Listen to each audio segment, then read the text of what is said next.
Assalamu alaikum, everyone. Today I'm going to be sharing with you about my Muslim revert story. So, I basically was raised in a Christian household.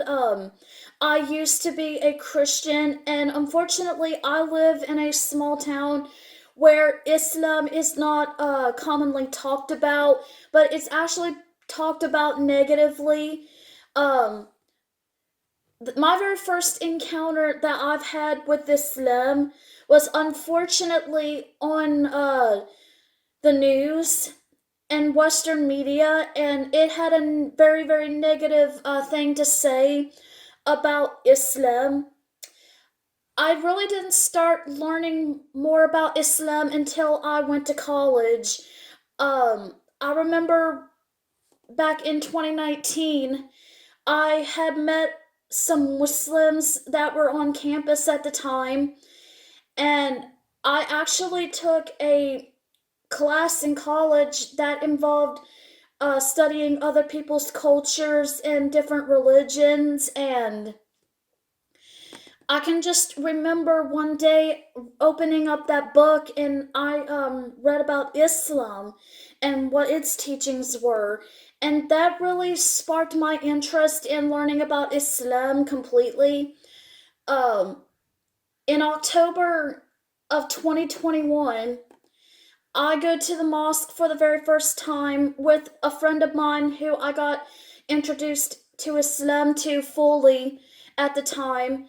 And I can just remember walking into that mosque for the very first time and feeling how peaceful it was in my life.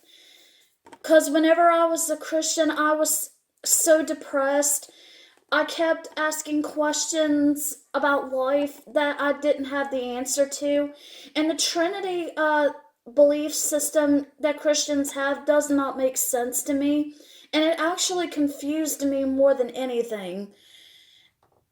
And I can just remember going into the mosque for the very first time, and I actually had my friend there at the time ask me if I wanted to participate in prayer.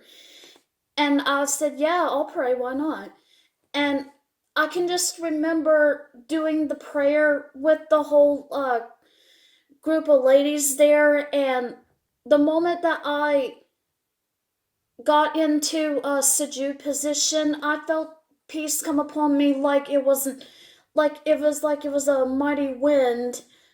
And in October, also, I began to do a little bit more research for myself. I actually asked the imam at the mosque if I could have the English translation of the Quran so that I can get my answers and stuff and to do more research upon to make my decision. And he said, let me run upstairs and get your Quran for you. He runs upstairs and gets the Quran, and he told me, he said, everything that you have the answers to is in this Quran. So after reading the Quran a little bit, I realized that some of the questions that I was asking got answered. And in December of 2021, Alhamdulillah, I took my Shahada, and Alhamdulillah, it's been a joyful ride ever since.